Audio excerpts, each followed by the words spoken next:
Bien, on va passer à la dernière conférence, et pas la moindre, celle du professeur Christophe Carnoy, que j'ai aussi beaucoup de plaisir à accueillir et que je remercie également d'avoir bravé le dimanche confiné pour parler un peu de la vaccination contre le SARS-CoV-2. Donc, Christophe Carnoy est professeur d'immunologie à la faculté de pharmacie de Lille et il travaille également en recherche au Centre d'infection et d'immunité de Lille. Bonjour Christophe. Est-ce que tu nous entends? Excuse-moi, est-ce que tu m'entends? Oui, très bien. Donc, tu vas nous parler de vaccination, donc un Oui, sujet aussi d'actualité avec les effets d'annonce tout à fait récents. J'espère que tu pourras nous en dire deux, trois mots. Je te laisse la oui. parole. Encore merci. Merci Annie. Donc, est-ce que vous voyez bien la première diapositive? Moi, je la vois bien. Très bien, super. Bien, merci Annie. Très heureux de participer à cette première journée de la Société de pharmacie de Lille. C'est un très beau, très belle initiative du professeur Durier et de toi. Donc, je vais vous parler de la vaccination contre le SARS-CoV-2. Alors, je suis la seule personne cet après-midi qui ne travaille pas sur le SARS-CoV-2. Donc, Annie m'avait demandé de faire une revue de la littérature sur la vaccination, comme elle sait que je suis passionné par ce sujet. Donc, j'ai accepté volontiers. Donc, encore une fois, je ne suis pas spécialiste de la vaccination du SARS-CoV-2. Et d'ailleurs, je pense que le professeur Dominique Deplanque, qui fait partie de la plateforme Corévirac, pourrait aussi bien faire cette présentation que moi, puisqu'il va gérer les essais cliniques apparemment qui vont débuter également à Lille. Alors, donc, pour commencer cette présentation, je voudrais revenir sur un élément dont on a entendu parler beaucoup, dont on parle toujours beaucoup en ce moment, c'est la notion d'immunité de groupe. Des projections ont été faites et ont essayé d'évaluer cette immunité de groupe. Qu'est-ce qu'il faudrait atteindre comme une immunité de groupe pour finalement ne plus porter les masques et pouvoir sortir dans les bars et aller dans les restaurants. Et donc, on estime qu'il faut atteindre à peu près une immunité de groupe entre 60 et 70%. Ça veut dire que 60 à 70% des personnes auraient une immunité anti-Covid, sachant qu'on estime avec un R0 entre 2,5 et 3,5, ça veut dire, vous connaissez maintenant la signification de ce R0, ça veut dire qu'un R0 de 2,5, ça veut dire qu'une personne peut infecter 2,5 personnes. Donc, voilà un peu finalement ce qu'il faudrait atteindre en termes d'immunité de groupe. Maintenant, si on laissait faire la nature, comment on pourrait arriver à cette immunité? Et là encore, des calculs ont été faits, notamment par le professeur Fontanet dans une revue récente, Nature Revue Immunologie, qui, lui, finalement, est arrivé, est parti sur une immunité de groupe de 50%, qui est déjà moins que celle qui serait nécessaire. Et il a pris en compte le taux de mortalité actuel qui est entre 0,3 et 1,3. Et il a considéré qu'on aurait entre 100 000 et 450 000 morts en France si on laissait faire cette immunité naturelle. Alors, l'immunité de groupe, au tout début de la première vague de l'épidémie, je ne sais pas si vous vous rappelez, mais il y a certains pays qui avaient tenté de lâcher la bride et d'éviter le confinement, éviter les gestes barrières. C'est notamment la Suède, l'Angleterre avait tenté aussi, et les Pays-Bas sont tous revenus en arrière parce que le coût humain était énorme. Aucun pays pouvait se permettre d'avoir un coût humain aussi important, vous voyez, entre 100 000 et 150 000 morts, ce qui est énorme. Donc finalement, la seule solution pour atteindre cette immunité de groupe, eh bien, c'est finalement la vaccination. Alors, là, je crois que je n'ai jamais vu ça en science, un tel déferlement de papier. Annie, tu disais en introduction qu'il y avait à peu près 200 papiers par jour en relation avec le Covid. Je pense qu'on peut bien considérer qu'il y a à peu près un quart de ces papiers qui sont en rapport avec la réponse immunitaire et notamment la réponse immunitaire dans le cadre des vaccins. C'est énorme ce qui est en train de se passer là. Il faut quand même voir que généralement, pour avoir un développement de vaccin, on part généralement sur 3, 4, allez, une petite dizaine d'années pour avoir un vaccin entre le moment où on a des essais, des relations, des manipulations précliniques jusqu'à l'essai clinique. Là, on va à une vitesse absolument jamais vue, absolument hallucinante. Il faut savoir que la séquence est sortie en janvier 2020. En avril, soit moins de 4 mois après, on avait 115 candidats à vaccins. À la mi-novembre, c'est-à-dire aujourd'hui, il y a 48 vaccins en essais cliniques, tous essais cliniques confondus, phase 1, phase 2 et phase 3, et on a 11 essais cliniques de phase 3. Aujourd'hui, je ne vais parler que de ces essais cliniques de phase 3, il y a déjà beaucoup à dire. Malheureusement, je ne pourrai pas rentrer dans le détail de chacun. Il y a, comme toujours, beaucoup de sites qui sont très, très bien faits et qui permettent de suivre vraiment, je dis de manière quotidienne. Il y a des nouvelles informations de manière quotidienne qui tombent dans ces sites. Il y a le site qui est proposé par London School of Hygiene and Tropical Medicine et le site de l'OMS qui recense tous ces candidats vaccins et qui donne les informations en temps réel. Et il y a aussi le site de Reactine qui suit et qui fait notamment pas uniquement sur les vaccins, mais sur toutes les approches. D'ailleurs, le professeur Dominique Deleplanque en a parlé tout à l'heure. C'est un site que vous pouvez également visiter pour avoir des informations sur les vaccins. Alors, c'est une image qui avait déjà été montrée par Julie et je la remercie d'avoir fait cette présentation très, très claire sur la réponse immunitaire. Ça va me faire gagner du temps. Il faut déjà dire une chose, c'est qu'il y a une réponse immunitaire anti-Covid, anti-SARS-CoV-2. Souvent, on entend dire « Ah bah oui, mais il n'y a pas d'immunité ». Si, il y a une immunité. On n'est pas dans quelque chose de tout à fait surnaturel où on aurait, aujourd'hui, un virus qui n'activerait pas le système immunitaire. Donc, il y a une réponse immunitaire. Certes, effectivement, elle peut, en termes d'anticorps, on peut la perdre au fil du temps, mais il y a une réponse immunitaire. Et comme Julie a très bien dit, il y a une réponse immunitaire cellulaire avec les lymphocytes T, CD4 et CD8, mais également une réponse humorale avec la production des anticorps. Alors, c'est vrai qu'on voit, et Julie en a parlé, et par rapport aux questions qu'elle a eues, ça a été évoqué également, il y a une diminution de ces anticorps qui peut être plus ou moins rapide chez certaines personnes. Évidemment, celles qui sont moins symptomatiques, eh bien, le taux d'anticorps risque de diminuer plus vite. Et celles qui ont passé 3 semaines en réanimation ont certainement un taux d'anticorps qui va diminuer plus lentement. Donc, on a finalement une kyrielle de réponse immunitaire vis-à-vis des anticorps. Mais ce qui est important quand on va parler de vaccins, c'est la présence des cellules mémoire, qu'elles soient T ou qu'elles soient B. Donc, Julie a surtout parlé de la réponse T, mais la réponse B, c'est elle qui va produire les anticorps, elle est tout aussi importante. Donc, la base de cette immunité, c'est véritablement les cellules mémoire, et il y a des cellules mémoire. Toute la question est de savoir comment faire pour réactiver ces cellules mémoire avec notamment un vaccin ou lors d'une deuxième infection. Alors, voilà un schéma que je trouve très intéressant. Au centre, vous avez toutes les protéines virales qui ont été présentées d'une autre manière par Anne, mais Julie en a un peu parlé, et la réponse immunitaire vis-à-vis de ces protéines virales. Et on voit finalement que la réponse CD4, c'est ce qu'on appelle les épitopes, c'est-à-dire la partie antigénique de ces protéines qui sont reconnues. Vous voyez qu'il y a les CD4 sont capables de reconnaître un grand nombre de ces protéines virales du SARS-CoV-2. Également, pour le lymphocyte T, CD8, peuvent reconnaître certaines de ces protéines. À l'opposé, j'ai mis la réponse humorale. Et là, vous voyez que finalement, la réponse humorale va être moins diverse.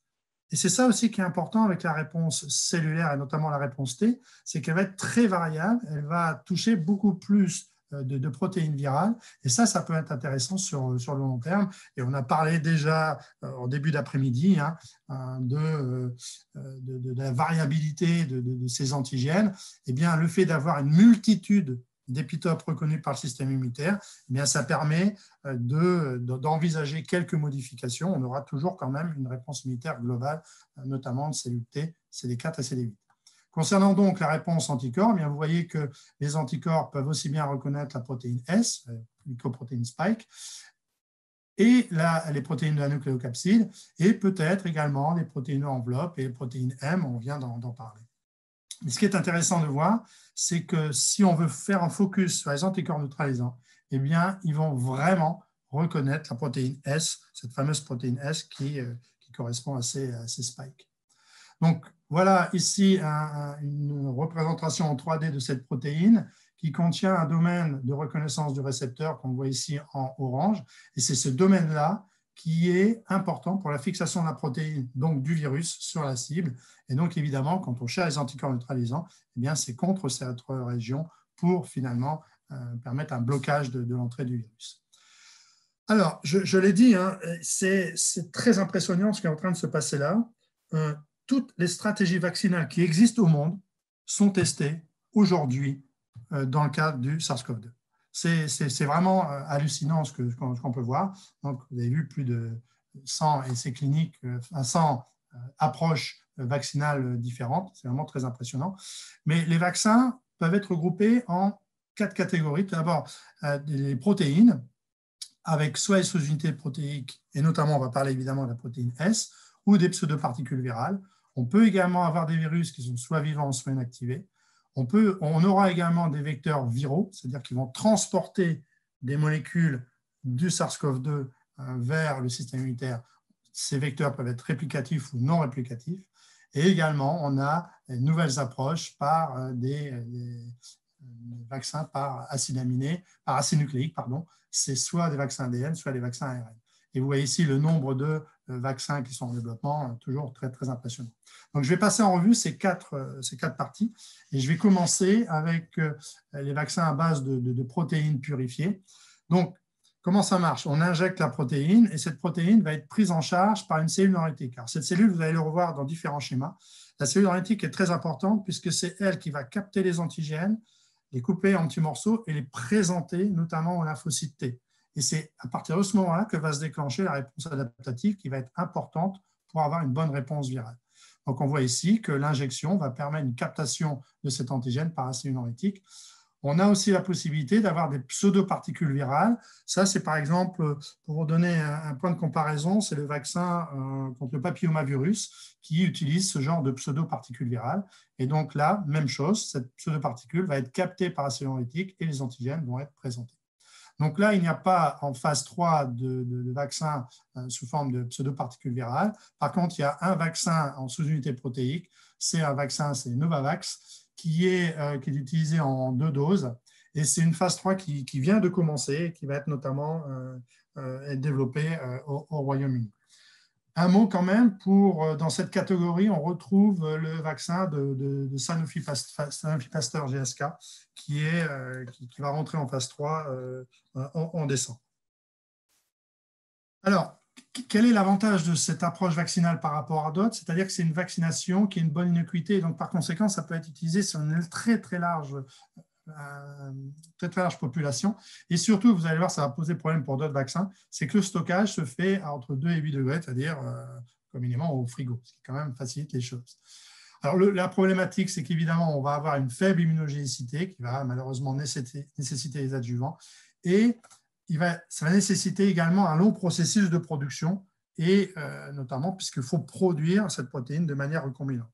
Et là, j'arrive déjà finalement à faire un premier bilan, c'est qu'on voit vraiment deux grands mouvements dans les vaccins actuels. Et vous connaissez tous la fable du lièvre et de la tortue. Et les vaccins qui sont en phase 3 en ce moment, on peut les appeler les lièvres, c'est-à-dire qu'ils sont partis les premiers, c'est les premiers de cordée. Mais les tortues, c'est tous ces vaccins, tous ces industriels qui ont utilisé les plateformes qu'ils utilisaient habituellement pour produire des vaccins, et notamment des vaccins protéiques. Et ça va prendre beaucoup plus de temps. Donc, vous savez comment se termine cette fable, hein? Eh bien, finalement, c'est la tortue qui va gagner. Donc, attention, on voit énormément de mouvements sur des vaccins qui sont en train de sortir leur phase 3, mais d'autres vaccins vont arriver derrière. Donc, on va avoir vraiment un panel très, très complet de vaccins et surtout ne pas enterrer trop tôt ces vaccins à base de protéines purifiées. Deuxième catégorie, c'est les vaccins à base de pathogènes. Alors, 2 cas de figure. Soit on utilise un vaccin vivant atténué qui va finalement être injecté encore une fois. Il va être pris en charge par une cellule. Vous savez que chaque virus a besoin d'une cellule pour être produit. Et donc, ces réplicas vont donc une nouvelle fois être pris en charge par la cellule dendritique pour présenter les peptides. Mais l'autre possibilité, c'est d'utiliser des vaccins inactivés, non vivants. Dans ce cas-là, il n'y a pas de réplication dans la cellule, ils vont être pris en charge directement par la cellule dendritique. Alors là, on a 4 vaccins qui sont en phase 3 actuellement. 3 vaccins chinois et un vaccin indien. Alors, je vais passer vite sur ce vaccin, puisque vous allez voir, ça ne va pas nous concerner, mais c'est aussi pour vous donner une vue globale de ce qui se passe dans le monde. Et quand on parle de vaccins, et notamment vaccin Covid, il faut aussi regarder ce qui se passe en dehors de l'Europe, et vous allez voir que c'est vraiment quand même très intéressant. Ça va très, très vite partout dans le monde. Donc, le premier, c'est le Covid-19 vaccine de Sinopharm. Alors, Sinopharm a travaillé avec 2 instituts, un à Wuhan et l'autre à Pékin. Donc, ce sont des vaccins donc, inactivés avec des adjuvants aluminiques, avec toujours 2 doses. Alors, ce qui est particulier avec ces vaccins chinois, c'est qu'avant même d'attendre les résultats de la phase 3, ils ont déjà été utilisés dans la population chinoise. Et donc, notamment pour le premier, il a été utilisé pour le personnel soignant et pour les personnes à risque, notamment uniquement pour l'instant en Chine. Donc voilà, ça va très très vite et c'est des vaccins qui, bon, c'est un peu la méthode chinoise, hein, c'est-à-dire qu'à partir du moment où les phases 1 et 2 ont montré une bonne innocuité et une bonne réponse immunitaire, eh bien, on n'a pas attendu, on est passé directement chez notamment le personnel soignant. Même chose pour le second de Pékin, où là, donc il y a une phase 3 qui a déjà bien avancé en Chine, mais là, je vais parler surtout de la phase 3 aux Émirats arabes unis, et vous allez donc avoir, là encore, la vaccination du personnel hospitalier a déjà débuté avant même, finalement, les premiers résultats de la phase 3. Donc, c'est vrai qu'on n'a pas l'habitude de voir ça chez nous, mais voilà. Pourquoi est-ce que c'est peut-être eux qui ont raison? Je ne sais pas, je ne prends pas position là-dessus, mais il faut aussi savoir que ce n'est pas parce que c'est un vaccin chinois qu'il est forcément mauvais. Et donc, on peut aussi se poser la question, nous, effectivement, est-ce qu'on ne va pas être un peu en retard dans la vaccination? Mais bon, ça, c'est une autre question, on pourra en discuter tout à l'heure si des personnes seront encore là à la fin de ma présentation. Et donc, c'est un vaccin qui a été administré à plus de 200 000 personnes de la population chinoise. Notre vaccin de Sinovac, qui lui est testé au Brésil, Indonésie, Chine et Turquie, pareil, même chose, il a été autorisé et délivré à la population chinoise avant la phase 3. Alors vous avez peut-être entendu que ce vaccin, c'est un vaccin qui était notamment utilisé au Brésil, et Bolsonaro qui a vraiment pris ça en main, qui a accusé les Chinois d'amener un vaccin qui avait induit la mort d'un participant. Or, après une enquête finalement très très rapide, en fait, c'était un suicide dans le groupe des personnes qui étaient vaccinées. Donc, évidemment, bien évidemment, strictement rien à voir avec ce vaccin. Donc, il faut aussi se méfier des effets d'annonce. Et enfin, un vaccin indien sur lequel je ne vais pas non plus m'apesantir, puisque ça ne va pas vraiment nous concerner. Donc, je vais passer rapidement là-dessus pour parler sur la troisième catégorie, c'est les vecteurs réplicatifs ou non réplicatifs.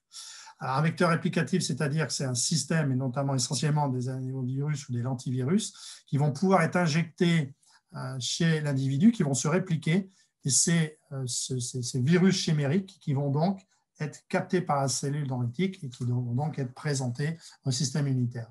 Ce dont je vais vous parler aujourd'hui, c'est surtout des vaccins non réplicatifs qui sont bien avancés. Et là, ça va plus nous concerner parce que certains de ces candidats sont notamment prévus chez nous en Europe.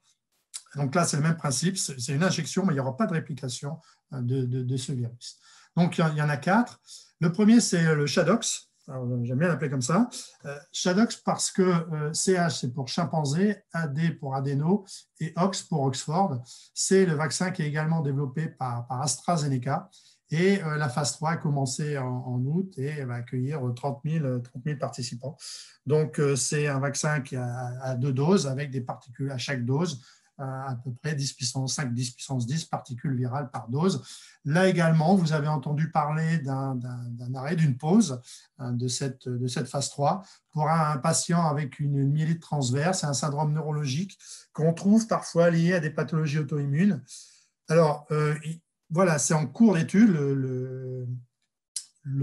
L'essai clinique a repris notamment au Royaume-Uni, il a repris plus tardivement aux États-Unis, et là encore, on ne peut pas s'empêcher de penser que les États-Unis ont pris du retard justement pour peut-être privilégier des vaccins américains. Il faut savoir que là, c'est une guerre entre les pays, entre les industriels pour les vaccins, pour être le premier. Et donc là, c'était peut-être un petit coup bas des Américains pour empêcher la reprise des essais cliniques qui étaient notamment développés aux États-Unis. Mais là, c'est fait, ils sont repartis. Au Royaume-Uni, c'était parti beaucoup plus rapidement. Donc, voilà, il faut attendre, encore une fois, d'avoir ces résultats de phase 3 et peut-être d'avoir plus d'informations pour voir la relation entre cette pathologie, ce syndrome neurologique et, oui ou non, la vaccination. Point important, ils ont communiqué également là-dessus, AstraZeneca propose la vente de ce vaccin à prix coûtant. Ensuite, il y a le vaccin de Janssen et Johnson & Johnson qui utilise l'adénovirus 26, également avec 1 ou 2 doses. Alors, il y a plusieurs protocoles, 1 ou 2 doses. C'est une phase 3 qui a également commencé, une grosse phase 3, puisque de 60 000 participants. Et là également, il y a une suspension, puis une reprise de pathologie inexpliquée. Alors, il ne faut pas s'affoler pour ces arrêts au milieu de phase 3, puisque ça arrive tout le temps. C'est-à-dire qu'on n'en parle jamais, parce que là, on fait un focus sur ces vaccins, parce que tout le monde regarde ces vaccins avec une loupe immense, parce que tout le monde a envie de savoir ce qui va se passer. Il faut bien reconnaître qu'on a toujours des cas, des patients qui vont réagir au cours d'un essai clinique. Quand vous savez 60 000 participants, eh bien, il peut y avoir des pathologies qui vont se développer, qui n'ont strictement rien à voir avec le vaccin. Tout ça doit être analysé vraiment ensuite, calmement, pour savoir si ces pathologies qui apparaissent sont liées ou non à la vaccination. Alors évidemment, quand on parle des vaccins à vecteurs, on ne peut pas oublier le Sputnik 5, qui a été évidemment présenté par Vladimir Poutine comme le vaccin qui allait effectivement révolutionner. Alors, ce qui est extraordinaire, c'est que Poutnik avait finalement communiqué très rapidement, c'est-à-dire au mois d'août, et avant la phase 3. Donc, voilà, bon, c'est tout, c'est comme les Chinois. On utilise ce vaccin finalement, notamment dans la population, avant les résultats de la phase 3. Bon, c'est une manière de voir les choses. On casse un peu les codes, il faut bien reconnaître. Bon, voilà. Donc, c'est un vaccin qui est équivalent finalement aux 2 vaccins, celui d'AstraZeneca et Johnson & Johnson. Donc, alors, il ne faut pas avoir d'a priori négatif. Il faut attendre les résultats pour savoir finalement quelle est l'efficacité de ce vaccin. Et enfin, un autre vaccin chinois là, qui ne va pas nous concerner, également, qui a été approuvé avant la phase 3, qui a essentiellement été utilisé chez les militaires en Chine, qui est utilisé également en Russie et en Pakistan. Et vous voyez que quand on parle de ces vaccins, on fait de la géopolitique. C'est clair, puisque vous avez véritablement 2 blocs. Vous avez un bloc européen et Amérique du Nord et le reste du monde. Et le reste du monde, actuellement, en termes de vaccins, c'est les Chinois, les Russes et les Indiens. Et c'est ça qu'il y a vraiment un clivage très, très important qui est en train de se faire. Les Chinois sont en train d'inonder l'Amérique du Sud et l'Afrique avec leurs vaccins. Et nous, on reste avec les vaccins américano-européens. Voilà, alors, c'est 2 modèles différents. On verra qui, à la fin, a raison et qui a eu raison d'aller vite.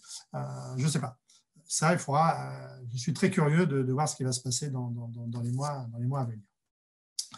Donc, le temps passe, je vais passer rapidement là-dessus pour arriver à la dernière catégorie de ces vaccins. C'est des vaccins à base d'acide nucléique. 2 types de vaccins, les vaccins ADN et les vaccins ARN. Les vaccins ARN sont basés sur un plasmide qui va coder le gène de la fameuse protéine spike, la protéine S, qui va être injectée et par une électroporation, un système qui va induire une petite électroporation, vous allez ouvrir finalement des pores dans la cellule et le vaccin, le plasmide, va pouvoir rentrer dans la cellule et donc rentrer dans le noyau de manière à produire l'ARN messager qui va produire la protéine spike qui va être donc libérée dans l'environnement pour que la cellule dendritique puisse capter cet antigène. Donc vous voyez que ça, c'est complètement un nouveau concept. On utilise l'acide nucléique et on va laisser la cellule du patient, de l'individu, produire la protéine virale. L'autre possibilité, c'est d'utiliser des ARN qui vont être encapsidés dans une bicouche lipidique qui va permettre déjà de protéger l'ARN puisque c'est très facilement dégradé. Et là, pareil, vous êtes injecté ça dans le tissu, dans le muscle, ça va être pris en charge par les cellules. Et donc là, l'ARN messager va rentrer dans toute la machinerie de production des protéines et vous allez donc avoir une production de cette protéine virale. Alors, deux vaccins sont en phase 3, c'est celui de Pfizer et de l'allemand BioNTech, et le deuxième de Moderna. Alors évidemment, hein, ça, vous en avez entendu parler depuis le 9 novembre, on ne parle plus que de ça. C'est du vaccin de Pfizer, donc un ARN messager qui va coder cette protéine S, qui est administré par 2 doses, des 0 et à des 20. Et en fait, c'est une annonce qui a été faite au milieu de la phase 3. C'est-à-dire que la phase 3 n'est pas terminée, ça, il ne faut quand même pas l'oublier. Et on va dire, ces résultats préliminaires ont été libérés après la deuxième dose, et notamment dès qu'il y a eu l'apparition de 95 malades, des personnes qui ont développé les symptômes et qui ont été diagnostiqués atteints du Covid. Et parmi ces 94, on s'est aperçu qu'il y avait très majoritairement des personnes qui n'avaient pas été vaccinées. Et donc, on est arrivé à cette efficacité à 90%. Mais attention, il faut quand même être prudent. Ces 90%, c'est à 7 jours après la seconde dose. Julie en a parlé, je l'ai montré en introduction. Là, on est en train de parler d'une immunité qui doit durer plusieurs mois. Et donc là, il faut faire très attention à ce qui est en train de se passer et de ne pas aller trop vite là-dessus. Il faut vraiment attendre ce qui va se passer. Je ne veux pas être rabat-joie, hein, c'est un très bon résultat, puisqu'une efficacité de 90%, c'est vraiment très très bien. Mais il faut attendre.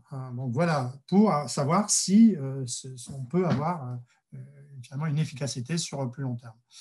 L'autre chose, c'est que là, ça ne va pas forcément être vendu à prix coûtant, comme Janssen et AstraZeneca, mais ils prévoient 16 € la dose pour ce vaccin. Le deuxième vaccin, c'est de Moderna. Alors, l'ironie là-dedans, c'est que Moderna a communiqué très très tôt sur cette nouvelle approche à base d'acide nucléique. Et vous l'avez, dès le mois d'avril, hein, ils ont communiqué sur ce nouveau vaccin. Et finalement, ils ont été coiffés sur le poteau au moins dans la libération des premiers résultats, finalement par Pfizer qui avait développé la même approche. Donc là, on devrait avoir des résultats sur ce vaccin ARN dès la mi-novembre. Et là, on est quand même à 21 à 31 € la dose. Alors, je voudrais quand même revenir ici, cette fois-ci, je vais passer un peu plus de temps sur les avantages et les inconvénients de cette nouvelle approche totalement novatrice. Tout d'abord, c'est la rapidité de production. C'est pour ça que c'est les premiers. C'est pour ça que ce sont les lièvres de cette course. C'est-à-dire que dès qu'on a une séquence ADN, une séquence pour n'importe quel virus, on peut produire rapidement ces ARN messagers, les encapsider et les tester. Donc, c'est véritablement, ils ont utilisé cette possibilité, et tant mieux pour eux, pour finalement produire rapidement ce vaccin et faire les phases 3, être les premiers à faire les phases 3. Donc ça, c'est un point vraiment très, très positif. C'est ce qu'on appelle aussi également une vaccination d'urgence. C'est-à-dire que c'était dans les tiroirs, il ne faut pas se faire d'illusions, ça ne date pas du mois de mars, du mois d'avril. Ça fait déjà plusieurs années que ces approches sont qu'on voit des papiers sur ces vaccins ARN. Et donc, ils vont pouvoir enfin tester ces vaccins à grande échelle, finalement, grâce au Covid. Alors, rapidité de production, absence d'immunité liée au vecteur. Quand j'ai parlé des vecteurs tout à l'heure, quand on utilise un adénovirus, eh bien, on va avoir une immunité anti-adénovirus qui peut poser un problème, ce qu'on revient notamment dans des rappels. Et innocuité chez l'animal, dans les tests précliniques. Alors, la problématique principale, c'est qu'il n'y a pas de vaccin actuellement sur le marché. Donc, je ne voudrais pas être à la place de la FDA ou de l'Agence européenne du médicament quand ils vont prendre la décision d'accepter finalement la disposition de ce vaccin, parce qu'il y a zéro recul. Il y aura certes des effets de phase 1, mais vous avez vu, les effets de phase 1, c'est 10 000, 20 000, 30 000, très bien, c'est déjà bien. Mais lorsqu'on va passer à 100 000, 200 000, 1 million, c'est peut-être là qu'on risque de voir apparaître des choses. Donc là, il y aura quand même peut-être un certain risque qui sera pris. Mais pourquoi pas, encore une fois. Attention, l'intégration, notamment pour les vaccins ADN, et pour l'instant, il n'y en a pas encore en phase 3, faible immunogénicité et stabilité de ces ARN. Et c'est ça qui pose le problème, puisque notamment celui de Pfizer, il faut notamment le congeler à moins, enfin le congeler, il faut qu'il reste congelé à moins 80, ce qui pose un très très gros problème dans notamment le transport de ces vaccins. Celui de Moderna, il sera stable à 20 degrés, ce qui est peut-être un peu plus simple. Alors, je voudrais vraiment terminer sur quelques aspects parce que je crois que j'ai déjà un peu dépassé mon temps, mais qu'est-ce qui va nous arriver à nous? Parce que je pense que c'est aussi ça qui vous intéresse. L'Union européenne a déjà des contrats de précommande avec AstraZeneca, Johnson & Johnson, Sanofi Pasteur, GSK et Pfizer. En gros, on va dire, on est à 1,4 milliard de doses. Je suis allé voir sur Wikipédia, on est 446 millions d'Européens et donc ça fait à peu près 3 doses par personne. Donc là encore, il ne faut pas avoir peur, il y aura des vaccins pour tout le monde. Encore faut-il savoir quand vont arriver ces vaccins. C'est ça la problématique. Ils ne vont pas tous arriver en même temps. Et voilà, l'organisation de ces campagnes de vaccination va être particulièrement compliquée. Il y a des accords préliminaires qui sont en train de se faire, notamment avec Moderna et CureVac, un autre fournisseur de vaccins. Il faut quand même savoir que c'est l'Agence européenne du médicament qui va définir ces autorisations et probablement des autorisations préalables avant même peut-être d'avoir tous les résultats de phase 3. Donc là encore, ça va aller très vite.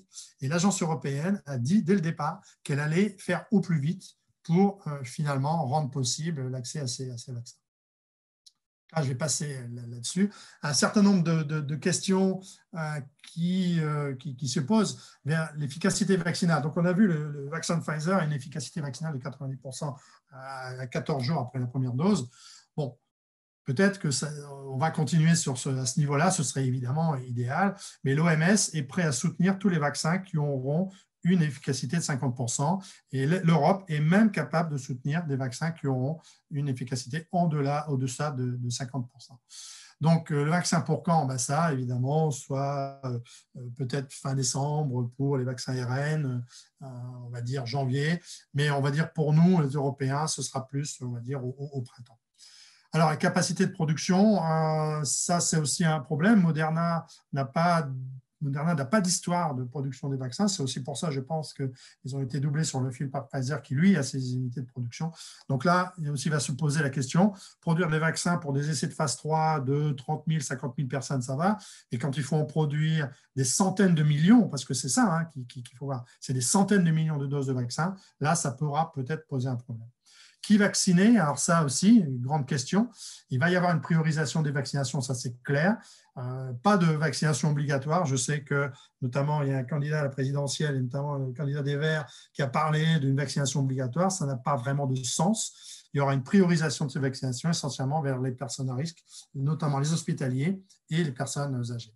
Qui va vacciner? Alors évidemment, puisque on a un public de pharmaciens, eh bien, j'ai mis les pharmaciens là-dedans. Pourquoi pas intégrer également les pharmaciens dans ces campagnes de vaccination et également les médecins généralistes qui avaient été complètement oubliés lors de la pandémie de 2009.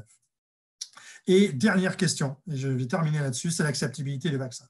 Vous pouvez avoir le meilleur vaccin du monde avec la meilleure efficacité vaccinale. Si la population n'est pas convaincue par le vaccin, eh bien, ça ne fonctionnera pas. Et donc, je voudrais terminer par ce qui a été présenté ce matin dans Le Monde, un édito d'Alain Fischer, Michel Goldman et Étienne Grasse, qui finalement reprennent un peu les ingrédients qu'il faudrait pour réussir cette confiance. 4 ingrédients, la transparence complète. Et ça, pour l'instant, je pense qu'on l'a, notamment pour les vaccins qui vont être privilégiés par l'Europe, puisque voilà, dès qu'il y a un problème chez un patient, bien, on a les informations. Ça, il faut cette transparence. La crédibilité propre est liée au soutien de la communauté scientifique et surtout la cohérence interne. Il va falloir vraiment, vraiment qu'il y ait un discours homogène sur la vaccination pour éviter, on a déjà parlé tout à l'heure avec la problématique de l'hydroxychloroquine. Le troisième élément, c'est la présence de relais de proximité. Et là, je vais rajouter une couche sur les pharmaciens. Les pharmaciens vont être un relais majeur là-dedans. C'est-à-dire que vous allez avoir des questions. On va vous poser des questions. Qu'est-ce que vous pensez du vaccin qui va arriver? Est-ce que vous y croyez? Vous n'y croyez pas? Et vous allez devoir faire le relais. Et ça va être très, très important. Je compte sur vous. Pour ceux qui me connaissent, je sais que je peux compter sur vous, puisque j'en ai certainement eu certains d'entre vous à la formation vaccination. Il y en a qui sont très, très motivés. Je pense que vous allez avoir un impact très important, notamment pour faire ce relais de proximité. Et enfin, je vais terminer sur un point, sur inscrire cette information dans un récit collectif. Je parlais en introduction de l'immunité de groupe c'est-à-dire de penser en groupe, de ne pas penser individuel, eh bien là, on est dedans. C'est-à-dire que la vaccination, ça va être une approche collective, de solidarité, une approche de citoyenneté. Et ça aussi, c'est un message qu'il faudra faire passer pour arriver à cette immunité de groupe qui nous sortira de cette vie qui est, pour ainsi dire, un peu limitée en ce moment. Voilà, j'en ai terminé. J'ai peut-être été un peu long. Je vous remercie à tous. Et est-ce qu'on a perdu du monde? Oui, on a perdu un peu de monde, mais merci à ceux qui sont restés jusque maintenant. Merci à tous. Un grand merci, Christophe. Est-ce que tu nous autorises quelques questions? Oui, bien sûr. Il y a beaucoup de questions sur la thématique et je n'en doutais pas. Alors, je vais essayer de me faire faire un petit résumé des questions. Beaucoup de questions qui tournent autour des effets indésirables à craindre par rapport à cette course, finalement, au vaccin. Est-ce que aller trop vite, c'est pas dangereux, notamment pour la vaccination avec les vaccins ARN ou ADN? Qu'est-ce que tu en penses? Alors, il faut bien voir que tous les essais de phase 1, alors je n'ai pas eu le temps de montrer des résultats, mais évidemment, ce n'était pas le but, mais les essais de phase 1 sont quand même très satisfaisants. Alors, les essais de phase 1, il faut savoir, c'est fait sur une centaine, voire un millier de personnes. Alors, effectivement, on n'a pas vraiment de recul, mais clairement, on a on n'a pas d'effets indésirables majeurs qui sont apparus. Donc ça, c'est la première chose. Va falloir vraiment attendre les essais de phase 3. Malheureusement, on est un peu au milieu du gué, là, on ne sait pas trop ce qui va se passer, mais je suis assez optimiste. Et les essais indésirables, comme finalement pour beaucoup de vaccins d'ailleurs, on va les voir lorsqu'on va passer aux millions d'individus vaccinés. S'il y avait quelque chose de très grave qui devait se passer, je pense qu'on l'aurait déjà vu dans les essais précliniques. Donc, je crois qu'on peut être optimiste, il faut être prudent. Il faut quand même être prudent, mais rester quand même optimiste sur finalement ces effets indésirables. Et malheureusement, il n'y a que quand on passera au niveau du million de personnes vaccinées qu'on commencera à voir des choses qui pourraient apparaître. Merci beaucoup. Une question aussi concernant la stratégie à employer, en fait. Est-ce qu'on conçoit les vaccins comme des vaccins anti-maladie ou est-ce qu'on les conçoit plutôt comme des vaccins anti-circulation virale et auquel cas on pourrait suffire finalement à contrôler la pandémie? Ça, c'est une très, très bonne question. Les deux. J'ai envie de dire que la stratégie vaccinale, pour l'instant, c'est véritablement, et c'est ça qu'il faut démontrer, c'est qu'on soit capable d'induire une réponse immunitaire qui va perdurer dans le temps. Quand je dis dans le temps, c'est au minimum 6 mois, voire 1 an. Ça va être vraiment le challenge. Maintenant, savoir si cette immunité qui va apparaître chez les participants à ces essais cliniques, si cette immunité va bloquer le virus ou va diminuer la pathologie, j'ai envie de dire les deux, certainement. Mais là, c'est véritablement la question qu'on se pose, hein, parce que Julie l'avait déjà évoqué. Ce qui inquiète quand même toujours un peu, c'est effectivement cette baisse d'anticorps dans le temps. Est-ce que ça ne va pas être problématique? Est-ce qu'on va continuer à être protégé? Donc ça, c'est la question primordiale. Maintenant, est-ce que ça va bloquer la dissémination du virus? On l'espère. Est-ce que ça va améliorer les symptômes, par exemple chez quelqu'un qui est une personne âgée? Oui, on l'espère aussi, comme le fait d'ailleurs le vaccin contre la grippe. Hein. Le vaccin de la grippe n'est pas un super bon vaccin, qui a une efficacité de 50%, mais néanmoins, chez les personnes âgées, eh bien, il peut quand même permettre finalement d'avoir une protection. Et ça, c'est important. Au moins, ça ne fera pas des formes graves, ça fait pas des formes graves de grippe. Et là, on pourrait espérer que même s'il y a une pathologie Covid, eh bien, qu'elle soit moins importante parce que la personne aura été vaccinée. Donc, il ne faut pas non plus attendre tout de ces vaccins. Si on peut déjà arriver à avoir une bonne immunité, ce sera déjà pas mal. Une petite dernière question. Si j'ai bien compris, les différentes technologies vaccinales là, vont amener à des réponses immunitaires différentes ou pas?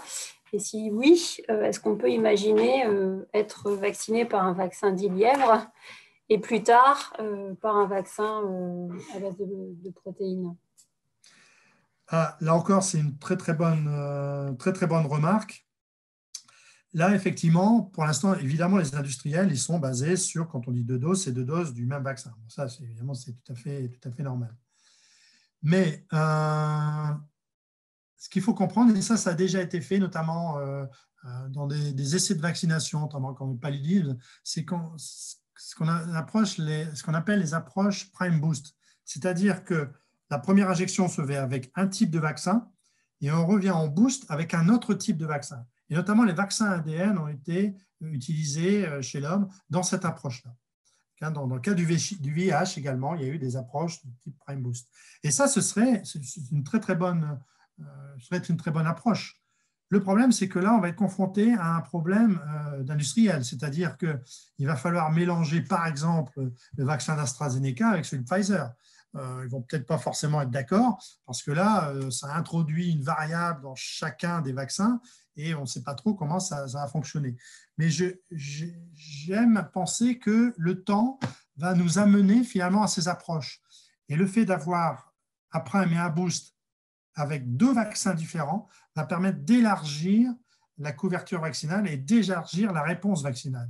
Et je pense que ce serait une très bonne approche, mais pour l'instant, ce n'est absolument pas d'actualité, puisque chaque industriel va produire son vaccin pour être injecté à 1, 2, voire 3 doses. Donc on reste finalement cloisonné dans ces différents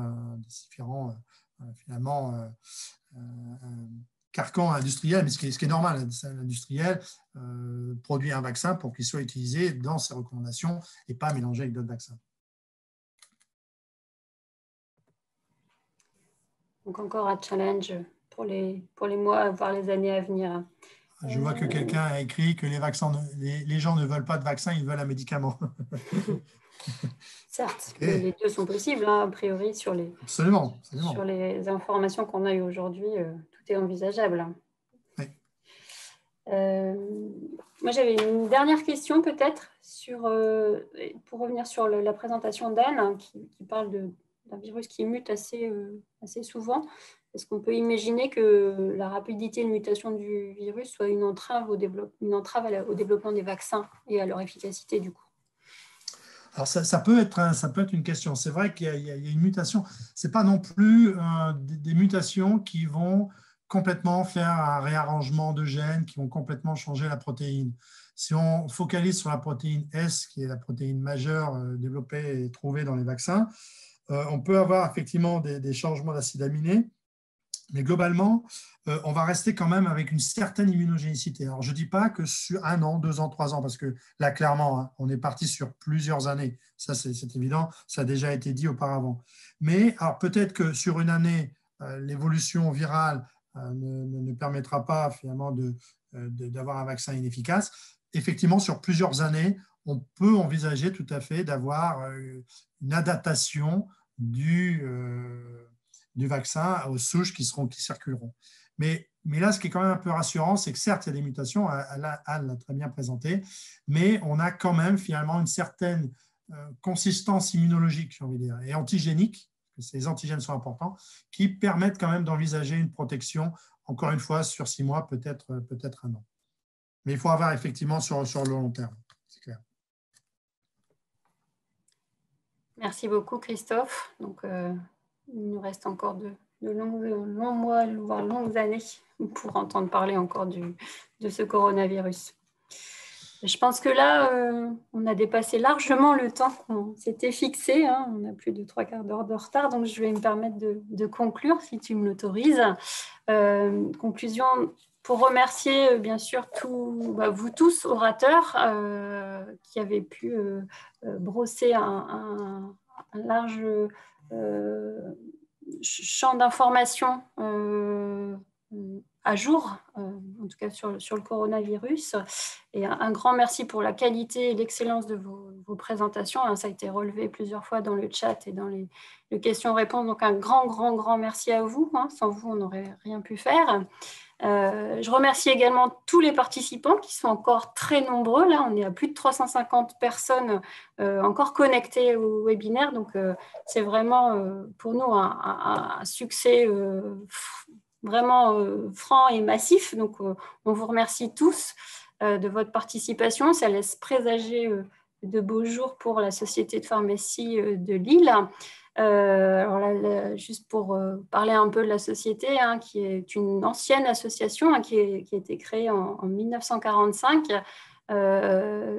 qu'on a décidé de relancer un petit peu l'année dernière. Alors, le coronavirus est passé par là et donc il ne nous a pas permis de mettre en place plus tôt, plus vite des conférences, mais là, le succès qu'on a eu aujourd'hui nous laisse penser que il faut qu'on se remette à pied d'œuvre pour en proposer de nouvelles, hein, peut-être sur le thème du coronavirus, mais pourquoi pas d'autres thématiques. En tout cas, l'association est ouverte, hein, vous pouvez adhérer si vous le souhaitez. Et puis, alors je lance un appel, hein, pour prendre date. La prochaine AG de l'association est fixée au 14 décembre, 19h30, donc qui se fera sans doute sous format webinaire. Donc, aux adhérents, vous serez bien sûr les bienvenus, et à ceux qui veulent adhérer, on vous attend nombreux. Je terminerai aussi par remercier tous les collègues du bureau qui sont peut-être encore connectés. Donc, Patrick Durier, hein, qui était l'ancien président et auquel j'ai succédé, mais qui est toujours membre actif du bureau de la société. Thomas Morgenroth, qui est également trésorier de l'association, et puis des petits jeunes, Mathias Moreau, hein, qui nous aide aussi beaucoup avec sa vision de pharmacien d'officine, Rémi Huard et Alex Randwell, qui nous aident aussi à faire en sorte que la société avance, et donc qui ont rendu possible cette journée. Alors, comme vous le savez, on va essayer d'enregistrer, on a enregistré le webinaire, donc on va essayer de monter et de vous proposer bien sûr une rediffusion en replay pour ceux qui n'auraient pas pu assister à toutes les conférences. En tout cas, un grand merci à tous, et puis on vous dit à très bientôt.